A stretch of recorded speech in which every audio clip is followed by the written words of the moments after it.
In this video, I'll show you comic books that will truly horrify you. Stay tuned.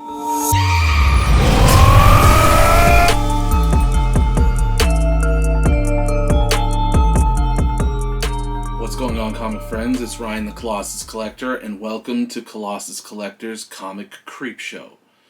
I thought I'd get into the Halloween spirit and show you some comic books from my collection that are of the Halloween-inspired, horror, monster-inspired genre, or just creepy covers or comics, things that might bring a devilish smile to your face or a look of pure horror.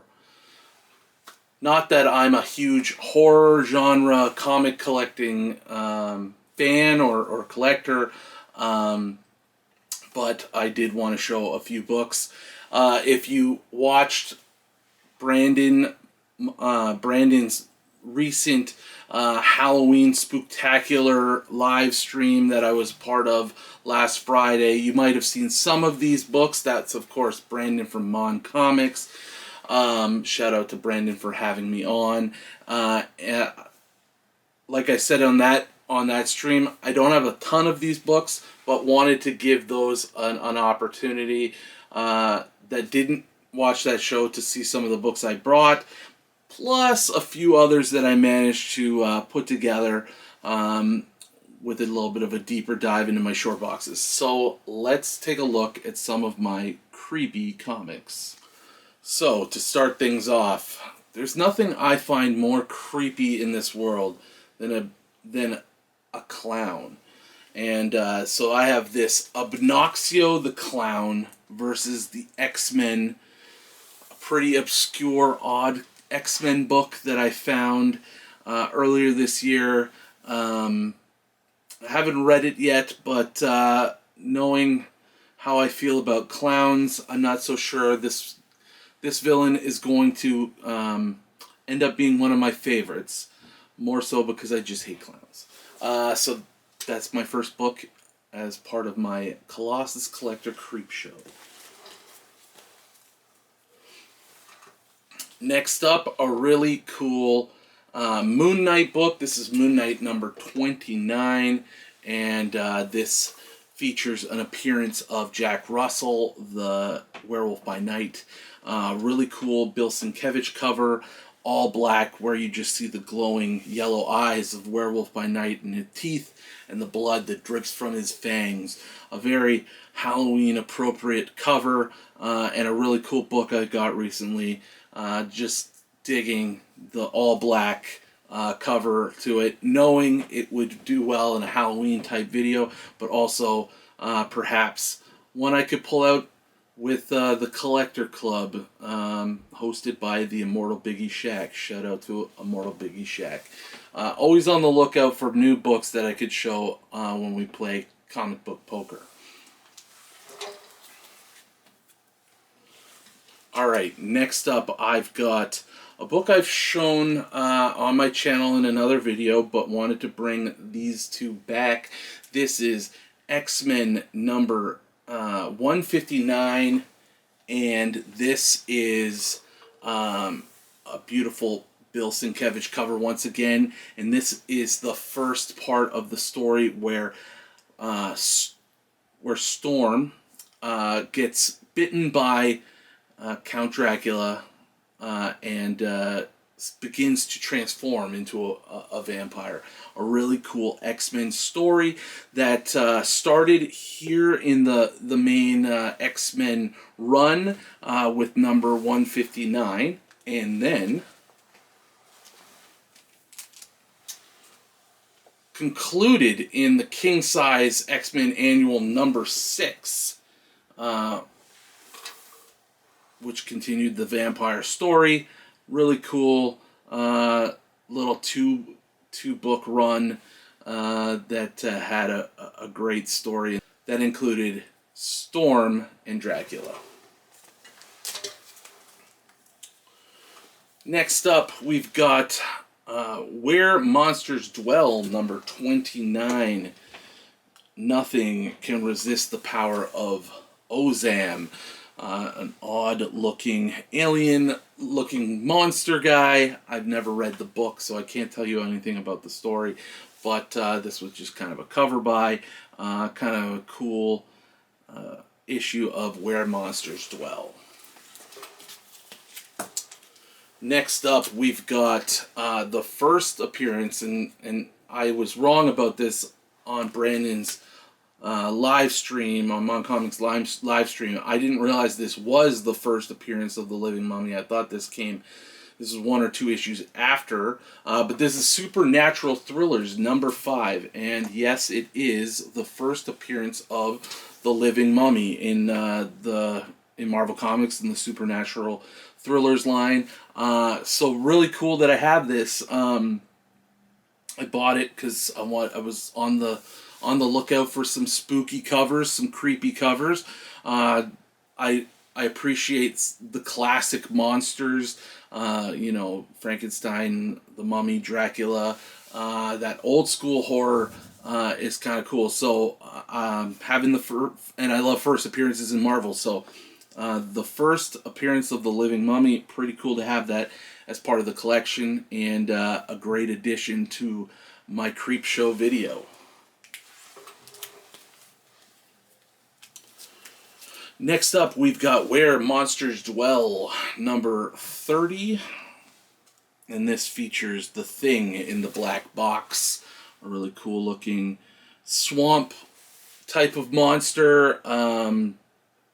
But I do really love these covers. Although they're Bronze Age, they just they've got that Golden Age look to them. Yeah, just good little grabs for making a Halloween video. Next up, we've got Uncanny XMen number 160, and this is part of the storyline where Illyana Rasputin, younger sister to Colossus, aka Peter Rasputin, she gets stuck in this demonic dimension by the evil demon Belasco, who is attempts to basically make her his heir apparent, his evil partner, and kind of corrupts her with these demonic powers that she still possesses to this day. But a really cool kind of Elseworld story that the X-Men get sucked into this dimension, and a bunch of them die, and Storm gets old and becomes a mentor to Illyana and learns the magical powers of the dimension as well. It's a really cool storyline, and a great cover with Belasco's hand coming down giant like that. But yeah, it's all kind of in a demonic world, and kind of a scary kind of storyline. So definitely fitting to be featured into the Colossus Collector Creepshow. Alright, next up we've got Doctor Strange number 170. A recent buy that I got from Mark at Selectables on Whatnot. And this is the first cover appearance of the villain Nightmare. And Nightmare was one of the big rumored villains when WandaVision was coming out, or before WandaVision was coming out.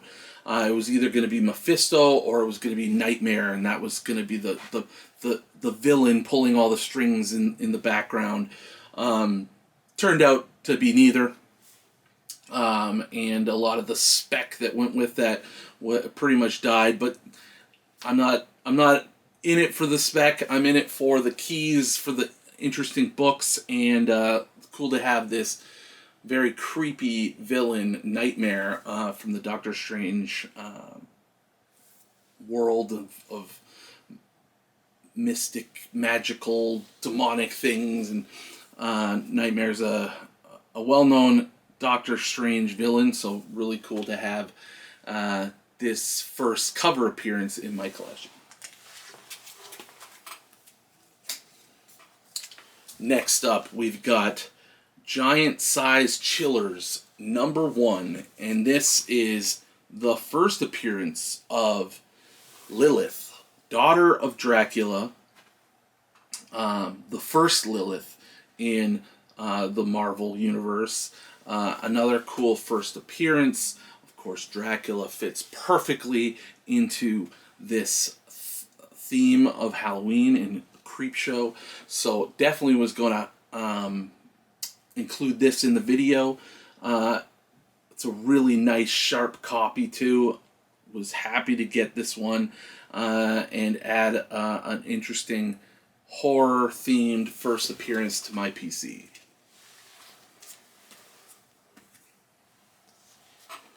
Alright, next up, I'm going to show you 2 books that are by far the most horrifying, scary books in my collection.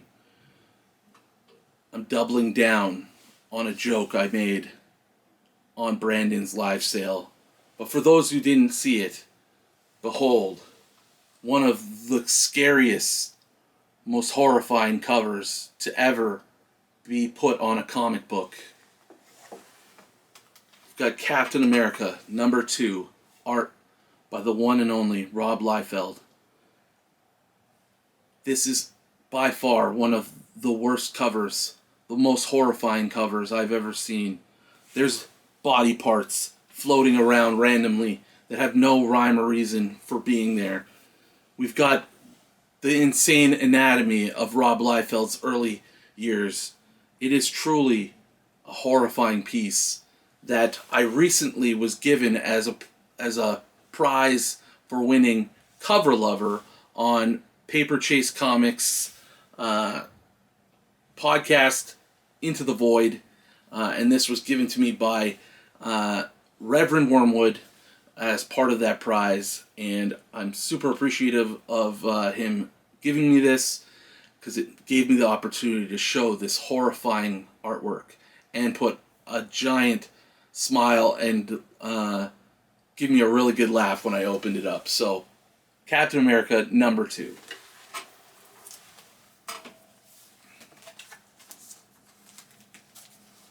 And finally,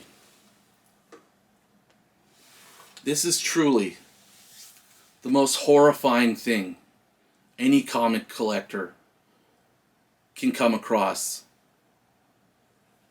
while collecting comics.